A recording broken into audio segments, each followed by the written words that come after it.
13 अप्रैल 1919 अमृतसर की धरती, चीखें, गोलियों की आवाज़ और बेगुनाह लाशों से भरा हुआ एक मैदान। यह सिर्फ एक घटना नहीं थी, यह भारत के आज़ादी के संघर्ष का सबसे पहला काला अध्याय था।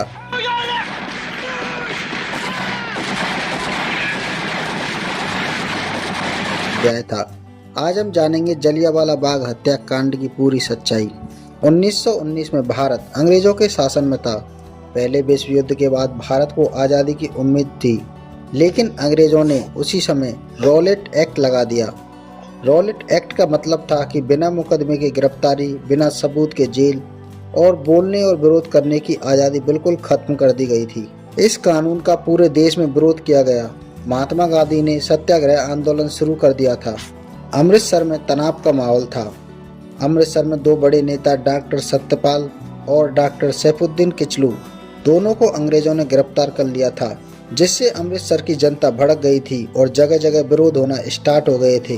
ब्रिटिश सरकार ने अमृतसर में मार्शल लॉ जैसा माहौल बना दिया था और इन्हीं सब मामलों को लेकर 13 अप्रैल 1919 को बैसाखी के दिन हजारों लोग त्योहार मनाने और शांतिपूर्ण सभा करने और उन दोनों नेताओं की गिरफ्तारी की रिहाई की मांग करने के लिए जलियांवाला बाग में इकट्ठा हुए। जलियांवाला बाग चारों तरफ से चार दीवारी से घिरा हुआ था। बाहर निकलने के सिर्फ एक या दो रास्ते थे। लोगों को कोई अंदाजा नहीं था कि कुछ ही मिनटों में यहाँ पर कब्रिस्तान बनने वाला है।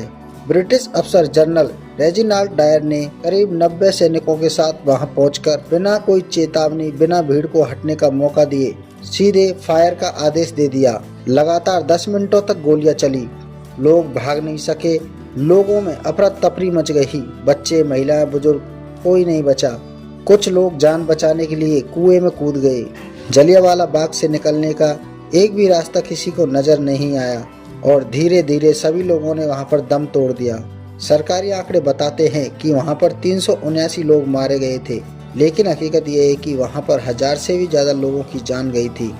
और सबसे हैरान करने वाली बात तो यह थी कि डायर को इसका कोई भी पछतावा नहीं था। उसने कहा, मेरा मकसद भीड़ को सबक सिखाना था। उसने घायलों की भी मदद नहीं करने दी थी। इस घटना से पूरा देश हिल गया। रविंद्रनाथ टैगोर ने अपनी नाइटहुड लौटा दी। आज़ादी की लड़ाई और भी तेज हो गई। ब्रिटेन में भी इस घटना की आलोचना हुई, लेकिन डायर को कोई भी सजा नहीं मिली थी।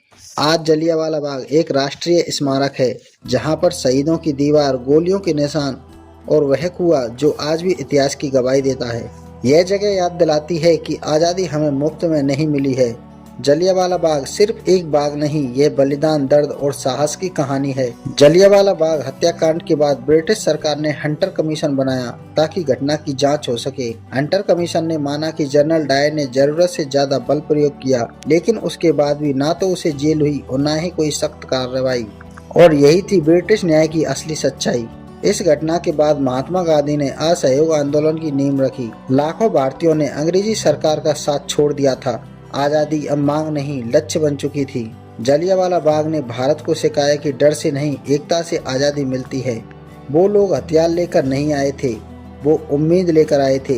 गोलियां सिर्फ शरीर पर नहीं चली थीं, वो भारत की आत्मा को छलनी करने आई थीं।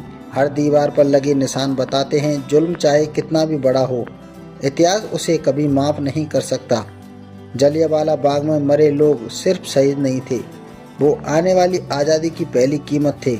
अगर आज हम आज़ाद सांस ले रहे हैं तो वो उन खामोश कुर्बानियों की आवाज़ है। जलियांवाला बाग हमें रोने नहीं, जागने के लिए मजबूर करता है, क्योंकि जो अपने इतिहास को भूल जाते हैं वो उसे दोहराने के लिए मजबूर हो जाते हैं।